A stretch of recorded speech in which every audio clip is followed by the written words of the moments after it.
رفیق صاحب نے 30 سال دبئی میں مزدوری کی اور جب گھر لوٹے تو داماد گھر پر قبضہ جما چکا تھا اور بیٹی بھی انہیں کچھ اہمیت نہ دیتی۔ تو کچھ دن بعد داماد بولا، بابا جاؤ کما کر لاؤ ورنہ مفت کی روٹیاں یہاں نہیں ملیں گی۔ تو پاس بیٹھی بیٹی بولی، ابا نعیم ٹھیک کہہ رہا ہے، اتنی مہنگائی ہے۔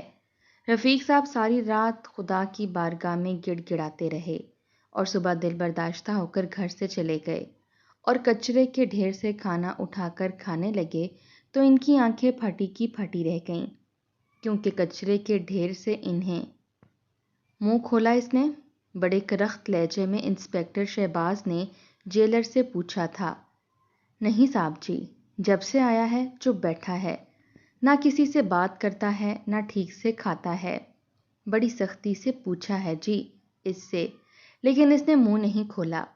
انسپکٹر شہباز نے کہا کہ اسے اچھی طرح سمجھا دو، اس کی عمر کا لحاظ نہیں کروں گا، زبان کھول دے ورنہ ہمیں اپنے طریقے سے زبان کھلوانی آتی ہے۔ کیا کوئی ملاقاتی آیا تھا اس کے لیے؟ انسپکٹر شہباز نے دوبارہ سے جیلر سے پوچھا۔ نہیں صاحب، کوئی نہیں آیا۔ انسپکٹر شہباز نے جب جیل کی سلاخوں کے اندر سے رفیق صاحب کو دیکھا تو وہ زمین کی طرف نظریں گاڑے بیٹھے تھے۔ ایک مٹھی دبوچ رکھی تھی جس میں شاید کچھ تھا، وہ مٹھی انہوں نے ابھی تک کھولی نہیں تھی۔ انسپکٹر شہباز کو لگا شاید اس میں کچھ ایسا موجود ہے جس سے وہ یہ پتہ لگا سکتا ہے، اس لیے اس نے جیلر سے کہا کہ تالا کھولو۔ جیلر نے تالا کھول دیا۔ انسپکٹر شہباز اندر گیا اور گھٹنوں کے بل رفیق صاحب کے سامنے بیٹھ گیا، پھر ان کی کلائی پکڑی اور بہت زور سے پکڑی۔ مٹھی ابھی بھی بند تھی۔ کہنے لگے، کیا ہے اس میں؟ وہ کہنے لگے، کچھ نہیں ہے۔ انسپکٹر شہباز کہنے لگے، آخر بتاتے کیوں نہیں ہو کہ سچ کیا ہے؟ وہ کہنے لگا کہ میں نے آپ کو منع تو نہیں کیا، جو چاہے سزا دیں، میں نے انکار کب کیا ہے؟ انسپکٹر شہباز کہنے لگا، میں نہیں چاہتا کہ تمہارے ساتھ اس عمر میں کوئی زیادتی ہو، اسی لیے پوچھ رہا ہوں کہ بتاؤ کہ آخر اصل قصہ کیا ہے، مٹھی میں کیا ہے تمہاری؟ اس سے پہلے کہ انسپکٹر رفیق صاحب کی مٹھی کو کھولنے کی کوشش کرتا، انہوں نے دوسرے ہاتھ سے اپنی مٹھی میں چھپایا ہوا کاغذ پکڑا اور منہ میں ڈال کر چبا گیا۔ یہ دیکھ کر انسپکٹر شہباز کو بہت غصہ آیا تھا۔ اس سے پہلے کہ وہ ان کا منہ کھلواتا، وہ اس کاغذ کو نکل چکا تھا۔ کہنے لگے، راز مجھ تک ہی رہے تو زیادہ بہتر ہے۔ عجیب سی وحشت تھی رفیق صاحب کے چہرے پر۔ انسپکٹر شہباز کہنے لگا، دیکھو میں تمہاری عمر کا لحاظ کر رہا ہوں، یہ نہ ہو کہ میں اپنی سختی پر آؤں، تم اپنی زبان سے اگلو کہ تم نے کیا کیا ہے۔ وہ کہنے لگا، میرے اس وجود نے بڑی سختیاں برداشت کی ہیں، انسپکٹر صاحب آپ بھی کوشش کر لو۔ انسپکٹر شہباز کو اس 60 سالہ بوڑھے شخص پر پہلے تو ترس آیا، پھر افسوس ہونے لگا۔ کہنے لگا، رات کو تمہارا ریمانڈ کروں گا، تم بچ نہیں پاؤ گے، مر جاؤ گے۔ رفیق صاحب کہنے لگے، مر تو میں کب کا گیا ہوں، بس اب تو یہ وجود ہے جس کے ختم ہونے پر مجھے کوئی افسوس نہیں ہوگا۔ انسپکٹر شہباز جیل سے باہر آ چکا تھا۔ جیلر سے کہنے لگا، اس پر نظر رکھو، رات کو اس کا بھی انتظام کرتا ہوں۔ رفیق صاحب نے آنکھیں بند کیں اور ایک گہری سانس لی۔ ابا ابا، اماں کو کیا ہوا ہے؟ اماں بات کیوں نہیں کر رہی ہیں؟ 8 سالہ بشرا روتے ہوئے رفیق صاحب سے پوچھ رہی تھی، جو اپنی بیٹی کو ساتھ لگا کر پھوٹ پھوٹ کر رونے لگا۔ میری بچی، میری جان، تمہاری ماں ہمیں چھوڑ کر جا چکی ہے۔ یہ سننا تھا کہ بشرا باپ کے سینے کے ساتھ لگ کے رونے لگی، بے تحاشا رونے لگی۔ 3 دن گزر گئے تھے، بشرا نے ٹھیک سے کچھ نہیں کھایا تھا اور رفیق صاحب بے حد پریشان تھے۔ کہنے لگے، کھا لو، تمہارے بھوکے رہنے سے تمہاری ماں تو واپس نہیں آ جائے گی۔ وہ بشرا کی وجہ سے بے حد پریشان ہو گئے تھے کہ 2 دن تو اس کو بخار ہی نہیں اترا تھا۔ اب بخار اترا تھا تو کچھ کھا نہیں رہی تھی۔ تبھی جمیلہ بیگم کمرے میں آئیں، کہنے لگی، بھائی صاحب بشرا نے کچھ کھایا ہے کہ نہیں؟ رفیق صاحب نے گہری سانس لی، کہنے لگے، نہیں جمیلہ بہن، اس نے تو نوالا بھی منہ میں نہیں لیا، مجھے بہت زیادہ پریشانی ہے، میں بشرا کو اپنے ساتھ دبئی لے جا نہیں سکتا اور یہاں اسے کس کے پاس چھوڑ کر جاؤں، ماں تو اس کی چلی گئی، جمیلہ بیگم کہنے لگی، ارے اس کی پھپھو جو زندہ ہے، میں اپنی بچی کو اپنے سینے سے لگا کے رکھوں گی۔ رفیق صاحب کہنے لگے، جمیلہ بہن، آپ تو جانتی ہیں کہ یہ میری کل کائنات ہے، اس لیے اس کے بارے میں بڑا فکر مند رہتا ہوں۔ جمیلہ کہنے لگی، بھائی صاحب کیوں فکر مند ہیں؟ ارے میری بھتیجی ہے، میری سگی بھتیجی ہے، اور آپ تو جانتے ہیں کہ میری کوئی بیٹی بھی نہیں، میں تو اس کو اپنے سینے سے لگا کے رکھوں گی، آپ اس کے بارے میں فکر مت کریں۔ رفیق صاحب نے جمیلہ سے کہا کہ شکر ہے، آپ نے تو میری ساری فکر مندی دور کر دی، میں اس کے اخراجات کے سارے پیسے آپ کو بھیجتا رہوں گا، بس اس کی تعلیم کا حرج نہیں ہونا چاہیے، کسی بھی چیز کی ضرورت ہو تو آپ نے مجھے بتانا ہے۔ کہنے لگی، بھائی صاحب آپ کو ہی بتاؤں گی، آپ کیوں فکر کر رہے ہیں؟ بہرحال جس دن رفیق صاحب نے واپس دبئی جانا تھا تو بشرا ان کے سینے کے ساتھ لگ کر بہت روئی تھی۔ ابا مت جاؤ نا، اماں بھی چھوڑ کر چلی گئی، آپ کیوں جا رہے ہو؟ مجھے نہیں رہنا کسی کے پاس، مجھے تمہارے ساتھ رہنا ہے، مجھے اپنے ساتھ لے جاؤ نا۔ رفیق صاحب کہنے لگے، بیٹا میں وہاں پر در بدر کی ٹھوکریں کھا کر ہی پیسے کماتا ہوں، تو میں کہاں رکھوں گا؟ میرا اپنا کوئی ذاتی گھر تھوڑی ہے، ایک کمرہ ملا ہوا ہے جہاں بہت سارے ملک کے پردیسی مرد ہوتے ہیں، کوئی کہیں سے آیا کوئی کہیں سے آیا ہے، ذریعہ معاش کے لیے دبئی میں در در کی ٹھوکریں کھاتے ہیں، رات کو واپس آتے ہیں اور سو جاتے ہیں۔ وہاں میں تمہیں تو نہیں رکھ سکتا بیٹا، تمہاری پھپھو تمہارا بہت خیال رکھے گی، تمہیں بہت پیار دے گی، تم کیوں فکر کرتی ہو؟ جمیلہ بیگم نے بھی بشرا کو اپنے ساتھ لگا لیا، کہنے لگی، میں تمہیں تمہاری ماں سے زیادہ پیار دوں گی، بیٹا اپنے ابا کو جانے دو۔ رفیق صاحب واپس جا چکے تھے، پھر سے وہی انتھک محنت والا کام شروع ہو چکا تھا، وہ وہاں پر مزدوری کرتے تھے، اپنا گھر انہوں نے کرائے پر چڑھا دیا تھا، وہ کرایہ بھی ان کی بہن جمیلہ کے پاس جاتا تھا تاکہ بشرا کے اسکول کی فیس وقت پر ادا ہو سکے، ابھی انہیں اور بھی محنت کرنی تھی۔ رفیق صاحب ہر تیسرے دن جمیلہ بیگم کے گھر پر فون کرتے تھے، بشرا سے بات کرتے تھے، وہ کہنے لگی، ابا پھپھو میرا بہت خیال رکھتی ہے، مجھے بہت پیار کرتی ہیں، پھپھو نے مجھے گڑیا بھی لا کر دی ہے، میں بہت خوش ہوں۔ یہ سن کر رفیق صاحب کے اندر ایک ٹھنڈک اتری تھی کہ بہن نے بیٹی کو اچھے سے سنبھال لیا، لیکن پھر کام میں اتنا مصروف ہوئے کہ 8 دن بعد فون کرنے لگے۔ تب بھی بشرا کی باتیں انہیں سکون نہیں پہنچاتی تھیں، کیونکہ وہ جمیلہ بیگم کی بہت تعریفیں کرتی تھی، وہ مجھے اپنے ہاتھ سے کھانا کھلاتی ہے، اپنے ساتھ سلاتی ہے، مجھے کہانی بھی سناتی ہیں، مجھ سے بہت پیار کرتی ہیں۔ 1 سال ایسے ہی گزر گیا، لیکن اس کے بعد سے جب بھی رفیق صاحب فون کرتے تو جمیلہ بیگم کہتی، ابھی بشرا سو رہی ہے، اسکول سے آئی ہے، تھکی ہوئی تھی، کہو تو جگا دیتی ہوں۔ رفیق صاحب کہتے کہ نہیں جمیلہ، ٹھیک ہے، بچی سو رہی ہے تو سونے دو۔ بشرا اب 15 دن میں ایک بار ہی باپ سے بات کرتی تھی، یہی کہتی تھی کہ میں بالکل ٹھیک ہوں، آپ میری فکر نہ کریں۔ وقت یوں ہی گزرنے لگا، ہر سال رفیق صاحب ایک معقول رقم بھیجتے تھے، اور جمیلہ کہتی تھی کہ میری بھتیجی مجھ پر بوجھ تھوڑی ہے، ارے آپ کیوں اتنے پیسے بھیجتے ہیں؟ لیکن وہ کہتے کہ کچھ پیسے میری بیٹی کے نام پر جمع کر لو، جب اس کی شادی کی باری آئے گی تو جہیز بن جائے گا، اور کچھ گھر پر خرچ کر لینا، میں جانتا ہوں کہ تمہارے شوہر کا بھی کام بہت اچھا نہیں ہے۔ جمیلہ کے 2 بیٹے تھے، بڑا بیٹا 18 سال کا تھا اور چھوٹا بیٹا 16 سال کا تھا۔ چھوٹا بیٹا بھی پڑھائی میں کچھ تیز تھا، لیکن بڑا بیٹا بامشکل ہی 10ویں جماعت کے بعد ہی اسکول کو خیر بات کہہ چکا تھا۔ زیادہ تر بشرا کو اسکول چھوڑنے کی اور لے کر آنے کی ذمہ داری اسی کی تھی۔ عباس نہ تو اپنے باپ کی دکان پر بیٹھتا، نہ پڑھائی میں دل لگتا، زیادہ تر اس کا وقت آوارہ لڑکوں میں ہی گزرتا تھا۔ جمیلہ بیگم اپنے بڑے بیٹے کی وجہ سے بے حد پریشان تھیں، اس کے مالی حالات بہت اچھے نہیں تھے، شوہر بس کسی دکان پر ملازمت کرتا تھا، لگے بندھے 15 سے 20 ہزار ہی تنخواہ کے آتے تھے، گھر اپنا تھا اس لیے بھائی جو پیسے بھیجتا وہ اپنے گھر کا خرچہ بہت کھلا کرتی تھی، پھر عادت بھی ہو گئی تھی، اپنے چھوٹے بیٹے کو بھی وہ انہی پیسوں سے پڑھا رہی تھی۔ آہستہ آہستہ اس کی توجہ بشرا سے کم ہونے لگی، پھر جہاں بات اپنی اولاد کی آ جائے تو انسان بھتیجے اور بھتیجی کے ساتھ چھوٹی موٹی زیادتی کر ہی جاتا ہے۔ ایک بار عباس کی لڑائی محلے کے لڑکوں کے ساتھ ہو گئی۔ عباس نے بھی ان کو بہت مارا اور ان لڑکوں نے بھی عباس کا گریبان پھاڑ کر رکھ دیا۔ جب وہ گھر آیا تو منہ سے خون نکل رہا تھا، سر بھی پھٹا ہوا تھا۔ یہ دیکھ کر جمیلہ رونے لگی کہ یہ کیا کر کے آئے ہو تم؟ بشریٰ بھی عباس کو دیکھ کے بری طرح سے گھبرا گئی تھی۔ وہ کہنے لگا میں چھوڑوں گا نہیں، میں اس لڑکے کا قتل کر دوں گا۔ اس کو مجھے مارنے کی ہمت کیسے ہوئی؟ وہ باورچی خانے میں گیا، تیز دھار والا چاقو نکال کر لے آیا۔ یہ دیکھ کر جمیلہ بیگم کی جان نکلی تھی۔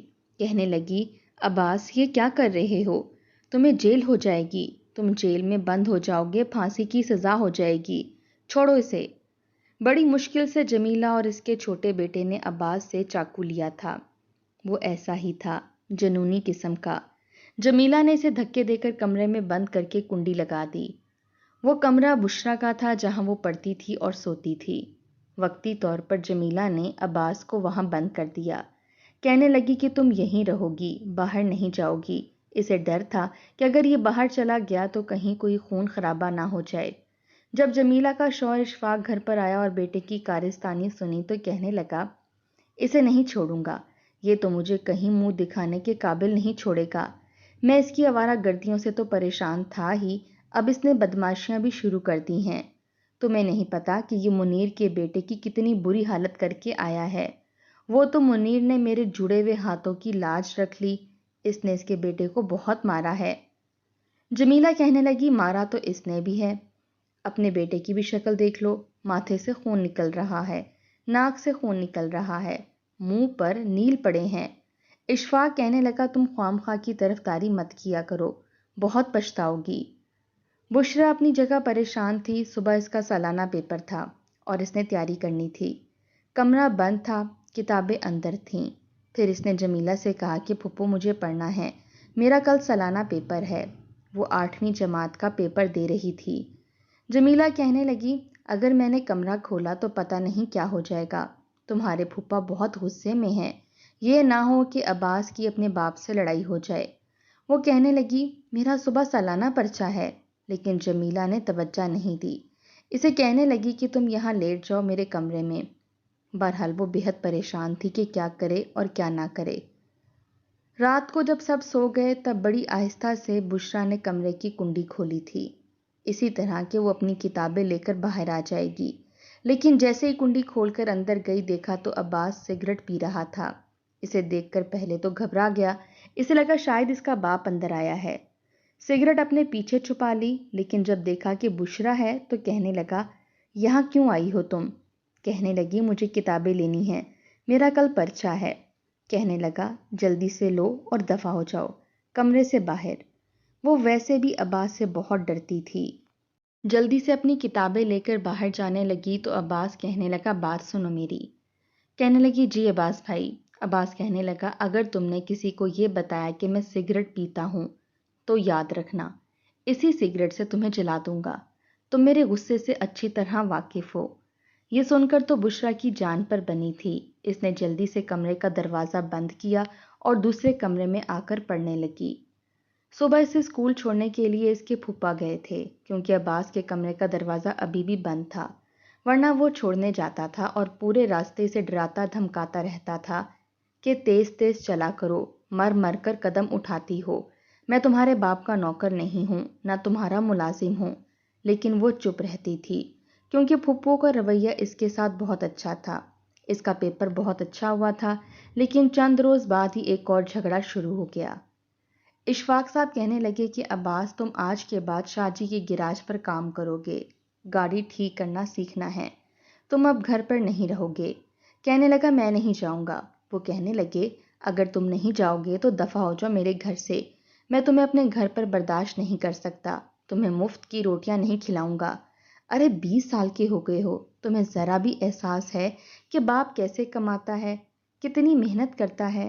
وہ کہنے لگا ماموں بھیجتے ہیں نا پیسے، تب سب روٹی کھا سکتے ہیں، تو کیا میری 2 روٹیاں سب کو چبھتی ہیں؟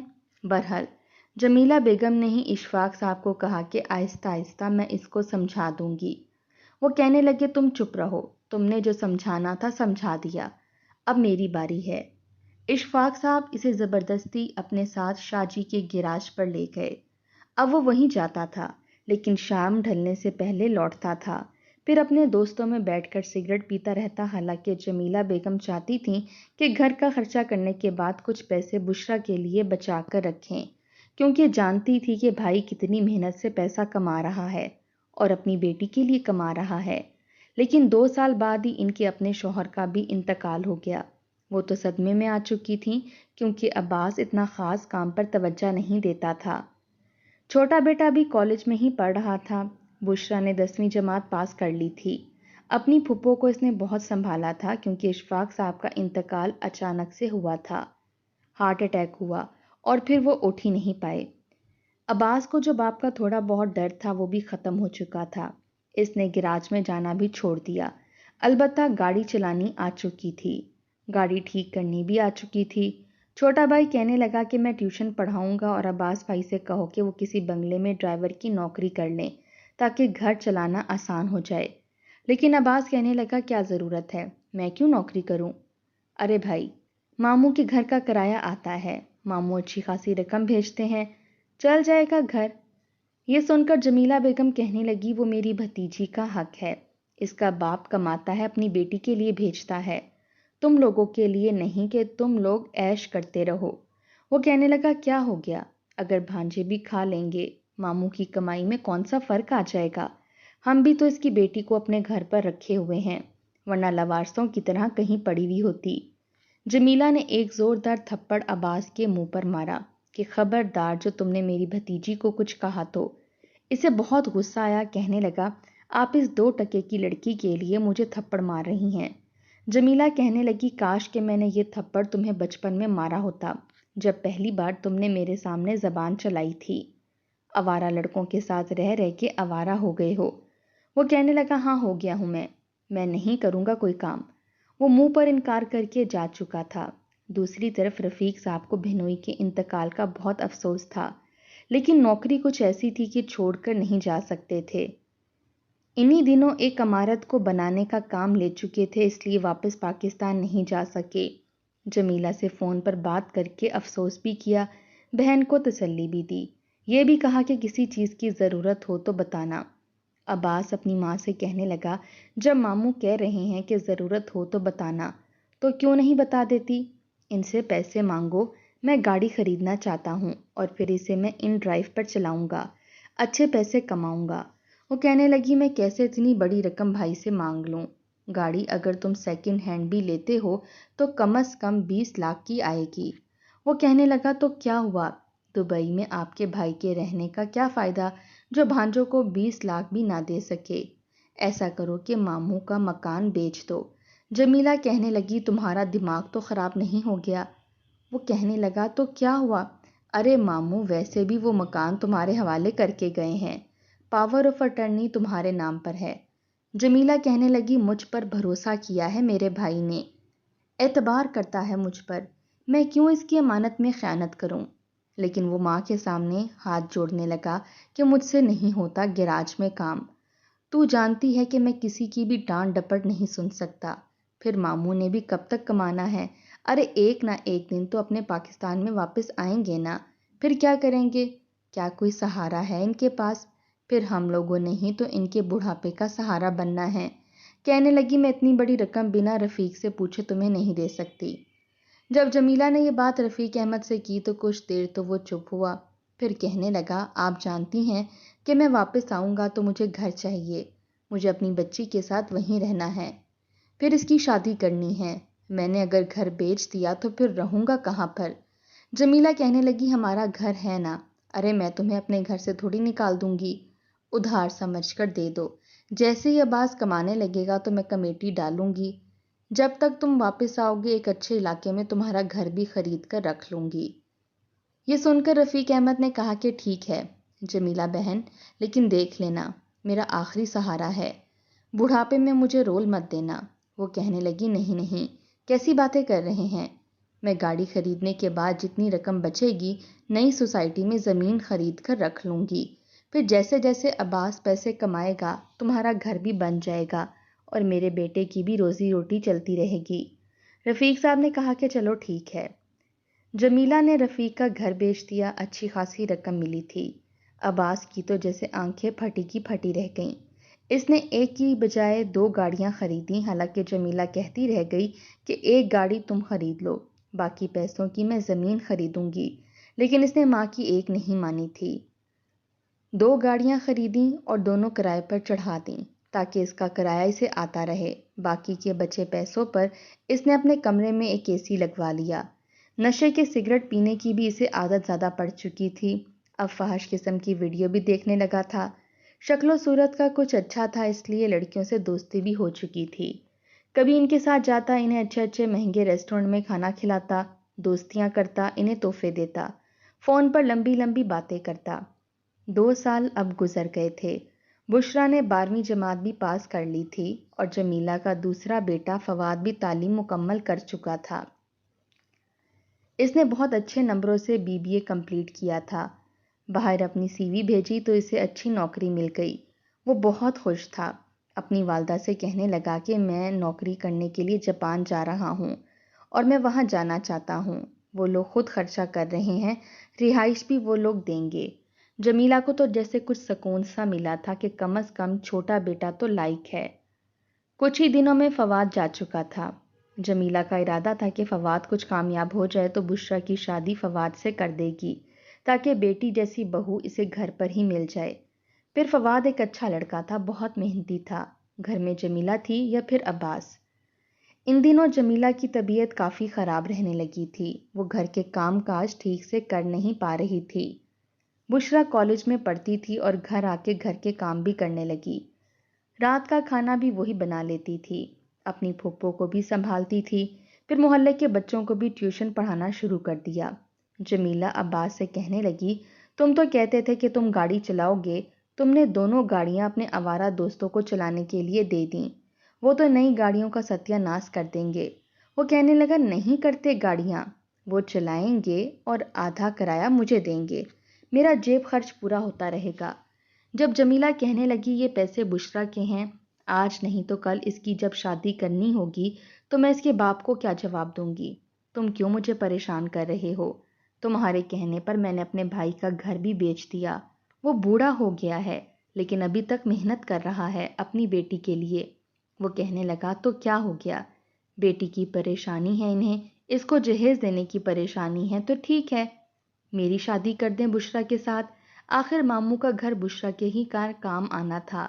کل کو اس کی شادی جس سے بھی ہوتی ہے، اس کا شوہر ہی ماموں کے پیسے پر عیش کرتا تو میں کر لیتا۔ آپ میرا نکاح بشریٰ سے پڑھوا دیں۔ یہ سن کر جمیلہ پہلی بار چلائی تھی، کہنے لگی، منہ بند کرو اپنا، تم جیسے آوارہ سے اپنی بھتیجی کی شادی میں کیوں کرنے لگی؟ وہ کہنے لگا، کیا مطلب ہے آپ کا؟ میں آپ کا بیٹا ہوں اور آپ اپنی بھتیجی کی خاطر مجھے آوارہ کہہ رہی ہیں؟ جمیلہ کہنے لگی، آوارہ کو آوارہ نہ کہوں تو اور کیا کہوں؟ میں اپنی بھتیجی کی زندگی تمہارے ساتھ کبھی برباد نہیں ہونے دوں گی۔ اگر مجھے شادی کرنی ہے تو فواد سے کروں گی تاکہ وہ اسے خوش رکھ سکے۔ جمیلہ کی بات سن کر عباس نے بڑے غصے سے اپنی ماں کی طرف دیکھا تھا، کہنے لگا، میرے لیے رشتوں کی کمی نہیں ہے، لڑکیاں مرتی ہیں مجھ پر۔ جمیلہ کہنے لگی، دور کے ڈھول سہانے ہوتے ہیں، جو لڑکیاں تم پر مرتی ہیں تم بتاؤ مجھے، میں لے جاتی ہوں، تمہارا رشتہ کروا دیتی ہوں، تمہاری شادی اسی لڑکی سے جو تم پر مرتی ہے، اور پھر اسے کہنا کہ وہ تمہیں اپنے گھر پر رکھ کر پالے، تمہیں سنبھالے، تم پر پیسہ لٹائے، میں بھی تو دیکھوں کہ وہ کب تک یہ سب کچھ کرتی ہے۔ عباس کہنے لگا، میں نے آپ جیسی ماں نہیں دیکھی جنہیں ہر وقت مجھ میں عیب نظر آتے ہیں۔ لیکن اس کے بعد عباس کا رویہ بدلنے لگا تھا۔ جمیلہ بیگم عباس کی وجہ سے بہت پریشان تھیں۔ رات کو انہیں بے چینی سے نیند نہیں آتی تھی۔ بشریٰ ان کے کمرے میں ہی سونے لگی تھی کیونکہ عباس کے غصے سے وہ بہت گھبراتی تھی، بہت ڈرتی تھی۔ رات کو جمیلہ بیگم نیند کی دوا کھا کے سو رہی تھیں۔ جب عباس نے کمرے میں دیکھا تو بشریٰ بھی سو رہی تھی۔ اس وقت وہ نشے کی سگریٹ پی کر آیا تھا۔ بشریٰ سے کہنے لگا، اٹھو اور مجھے چائے بنا کر دو، میرے سر میں بہت درد ہے۔ وہ بری طرح سے گھبرائی تھی۔ اس وقت جمیلہ بیگم گہری نیند سو رہی تھیں۔ جیسے ہی بشریٰ کمرے سے باہر نکلی، اگلے ہی لمحے، بشریٰ رفیق صاحب کا دل زور زور سے دھڑک رہا تھا۔ دل کی بےتابیاں عروج پر تھیں، بدحواسی اور گھبراہٹ ان پر طاری ہو چکی تھی۔ خواب میں بشرا کو روتے ہوئے دیکھا تھا، بابا بابا کہہ رہی تھی۔ وہ بے حد پریشان ہو گئے تھے۔ پچھلے 2 مہینے سے ان کی بشرا سے بات بھی نہیں ہوئی تھی۔ ویسے بھی اب سر کے بال سفید ہونے لگے تھے۔ جمیلہ سے بار بار پوچھتے کہ میری بچی کے جہیز کے پیسے تو سنبھالے ہوئے ہیں نا، جیسے ہی آؤں گا اس کی شادی بہت دھوم دھام سے کروں گا۔ صبح ہوتے ہی انہوں نے جمیلہ کو فون کیا، لیکن وہ فون نہیں اٹھا رہی تھی۔ وہ اور بھی زیادہ پریشان ہوئے۔ ایسا کبھی نہیں ہوا تھا کہ جمیلہ بیگم نے فون نہ اٹھایا ہو۔ بیمار بھی ہوتی تھیں تو فون ضرور اٹھاتی تھیں، بھائی کی خیریت پوچھتی تھیں، اپنی خیر بتاتی تھیں، کہتی تھی کہ بیمار ہوں، طبیعت ٹھیک نہیں ہے، لیکن اب فون نہیں اٹھا رہی تھیں۔ عباس کا نمبر ان کے پاس تھا نہیں، تو انہوں نے فواد کو فون کیا تو پتہ چلا کہ وہ تو جاپان میں نوکری کرتا ہے۔ وہ اور بھی زیادہ پریشان ہوئے۔ فواد سے ہی انہوں نے عباس کا نمبر لیا تھا، لیکن فون وہ بھی نہیں اٹھا رہا تھا۔ بار بار رفیق صاحب کی بے چینی پریشانی بڑھتی جا رہی تھی۔ بشرا کا روتا ہوا چہرہ آنکھوں کے سامنے آ رہا تھا۔ دل چاہ رہا تھا کہ اڑ کر بیٹی کے پاس پہنچ جائیں، لیکن یہ ممکن نہیں تھا۔ اپنے دوستوں سے کہنے لگے کہ اس بار تنخواہ ملے گی تو ٹکٹ خرید کر واپس چلا جاؤں گا۔ میرا دل بہت بے چین ہے، مجھے چین نہیں مل رہا۔ پتہ نہیں، مجھے اپنی بیٹی بہت یاد آ رہی ہے۔ بہرحال ابھی 1 مہینہ باقی تھا تنخواہ ملنے میں، اور یہ مہینہ انہیں لگا جیسے انہوں نے کانٹوں پر گزارا ہے۔ کئی بار فون کیا، فواد کہنے لگا کہ ماموں، عباس بھائی تو میرا بھی فون نہیں اٹھا رہے۔ پتہ نہیں کیا بات ہوئی ہے، میں خود پریشان ہوں۔ اماں بھی فون نہیں اٹھا رہی، اور میں تو نوکری کے چکر میں پھنس گیا ہوں۔ اتنی جلدی واپس نہیں جا سکتا کیونکہ پیسے کمپنی والوں نے لگائے ہیں۔ جب تک ان کے پیسے نہ اتار دوں وہ مجھے جانے نہیں دیں گے۔ ماموں میں بہت پریشان ہو کر رہ گیا ہوں۔ میں نے پڑوس میں بھی فون کیا ہے، وہ کہتے ہیں کہ گھر پر تالا لگا ہے، ہمیں کچھ نہیں پتا کہ وہ لوگ کہاں گئے ہیں۔ فواد کی بات سن کر تو رفیق صاحب بہت زیادہ پریشان ہوئے۔ جیب میں کوئی پیسہ نہیں تھا، ورنہ سب کچھ چھوڑ چھاڑ کر پاکستان چلے جاتے۔ کیا ہوا تھا آخر؟ بہن فون کیوں نہیں اٹھا رہی تھی؟ بیٹی کے پاس تو فون تھا ہی نہیں، نہ عباس فون اٹھا رہا تھا۔ 15 دن بعد عباس کا فون آیا تھا، اور جو خبر اس نے سنائی، رفیق صاحب کے ہوش اڑ کر رہ گئے تھے۔ کہنے لگے کیسے؟ یہ سب کیسے ہو سکتا ہے؟ وہ کہنے لگا کہ میں مجبور ہو گیا تھا، اماں بہت بیمار تھیں، اماں کی طبیعت بہت زیادہ خراب ہو گئی تھی، اس لیے میں اور بشرا اماں کو لے کر ہاسپٹل چلے گئے، اور اماں نے اپنے سامنے ہم دونوں کا نکاح پڑھا دیا۔ کہنے لگیں کہ میرے بعد بشرا بے سہارا ہو جائے گی اور بنا نکاح کے تمہارے ساتھ رہ نہیں سکتی۔ میرا نکاح پڑھاتے ہی اماں کا انتقال ہو گیا۔ مجھے تو اپنی ہوش نہیں تھی، بشرا بھی صدمے میں تھی، اس لیے کسی کو خبر نہیں دے سکا۔ میں تو تب سے بیمار ہوں، ہاسپٹل میں ایڈمٹ ہوں، بشرا ہی مجھے سنبھال رہی تھی۔ آج ہی کچھ ہوش آیا ہے تو آپ کو فون کر دیا۔ رفیق صاحب رونے لگے، بہن کا چہرہ آنکھوں کے سامنے آنے لگا۔ کہنے لگے بشرا کہاں ہے؟ عباس کہنے لگا یہ بات کریں، بشرا بھی رو رہی تھی۔ وہ کہنے لگا صبر کرو، اللہ کو یہی منظور تھا بیٹا، تم پریشان نہ ہو، کوئی پریشانی ہے تو مجھے بتاؤ، میں بس تھوڑی دیر میں واپس آ جاؤں گا۔ کہنے لگی نہیں ابا، آپ بے شک نہ آئیں، اگر آپ یہاں کام کر رہے ہیں تو کرتے رہیں، میں ٹھیک ہوں، بس پھپھو کی بہت یاد آ رہی تھی، عباس میرا بہت خیال رکھتا ہے، میں بہت خوش ہوں۔ ساتھ ساتھ رو رہی تھی، ساتھ ساتھ یہ سب کہہ رہی تھی۔ انہی دنوں رفیق صاحب کو ایک اور جگہ کا ٹھیکہ ملا تھا، انہیں وہاں بھی مزدوری کرنی تھی۔ پورے 1 سال کا کام تھا، انہوں نے سوچا کہ یہ کام کر لیتا ہوں تاکہ بیٹی کے گھر جائیں تو خالی ہاتھ نہ جائیں، کچھ نہ کچھ اس کے لیے لے کر جائیں۔ انہیں نہیں پتا تھا کہ اتنے سالوں میں عباس کس بری عادتوں میں مبتلا ہو گیا ہے۔ انہیں لگا جیسے فواد اچھی جاب کر رہا ہے وہ بھی کر رہا ہوگا، البتہ جب فواد کو اس بات کا علم ہوا تو اسے بڑا افسوس ہوا تھا۔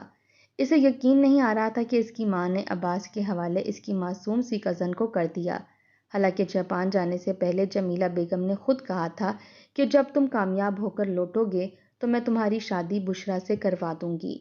اسے بشرا پسند بھی تھی، بھولی بھالی معصوم سی لڑکی تھی۔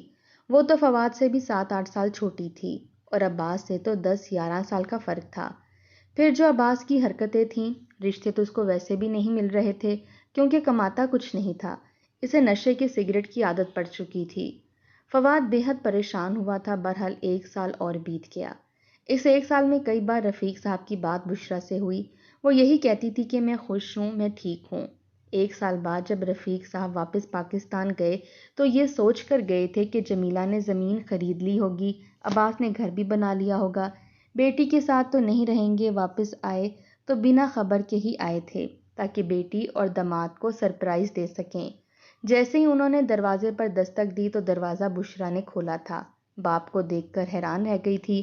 سر کے سارے بال سفید ہو چکے تھے۔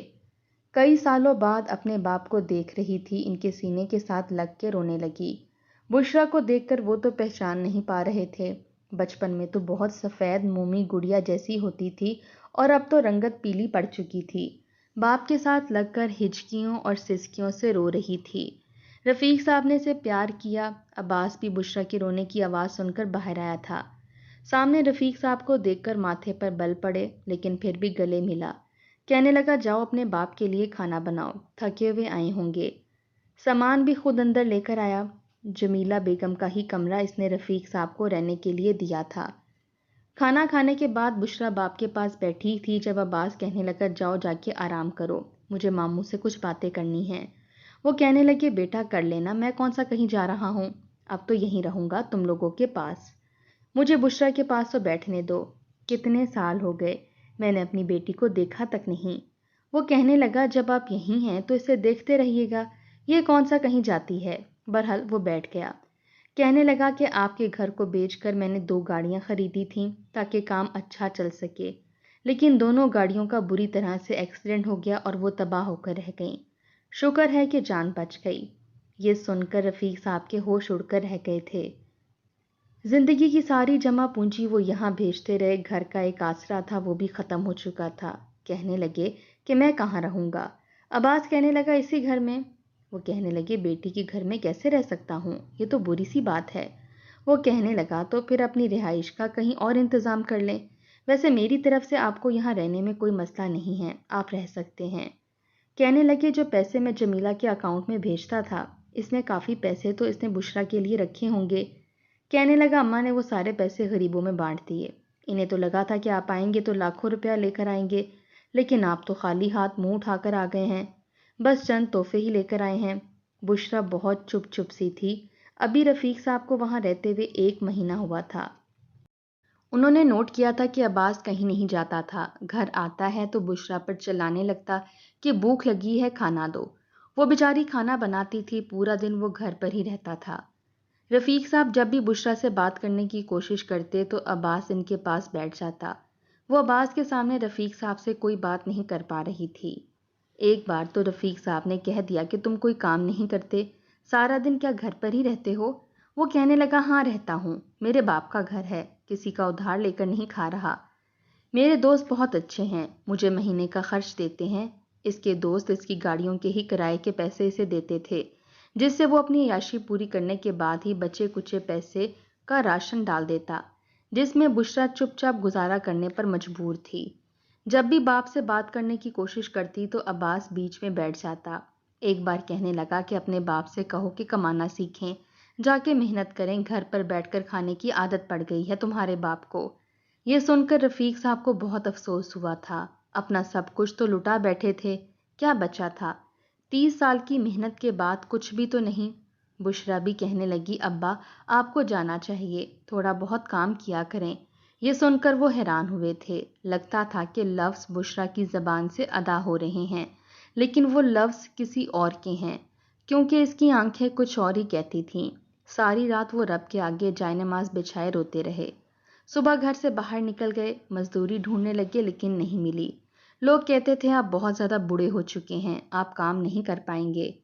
بھوک لگی تو وہ گھر جانے کی بجائے کچرے کے ڈھیر میں بیٹھ گئے، لیکن اچانک جو کچھ انہیں کچرے کے ڈھیر میں سے ملا ان کے ہوش اڑ کر رہ گئے۔ انہوں نے دیکھا وہاں ایک سونے کی چین تھی، وہی چین جو جمیلہ کو انہوں نے پہلی بار دبئی سے واپسی پر دی تھی۔ تب بچے چھوٹے چھوٹے تھے اور اس نے گلے میں پہن کر کہا تھا کہ یہ میں کبھی نہیں اتاروں گی۔ سونے کی چین کچرے میں کیسے آ سکتی تھی؟ جیسے ہی وہ واپس گھر پر گئے تو عباس بشریٰ کو مار رہا تھا، کہہ رہا تھا کہ اگر باپ کے سامنے زبان کھولی تو جان سے مار ڈالوں گا۔ وہ کہنے لگی کیسے جان سے مار ڈالو گے؟ ویسے ہی جیسے تم نے اپنی ماں کو مار ڈالا اور کچرے کی ڈھیر میں پھینک دیا۔ اس کے اوپر کچرا پھینک دیا۔ کہنے لگا ہاں، جو میں نے اپنی ماں کے ساتھ سلوک کیا تھا تمہارے ساتھ بھی وہی کروں گا۔ وہ کہنے لگی جو کچھ تم نے میرے ساتھ کیا ہے ایسا کرو تم مجھے جان سے ہی مار ڈالو تو اچھا ہے۔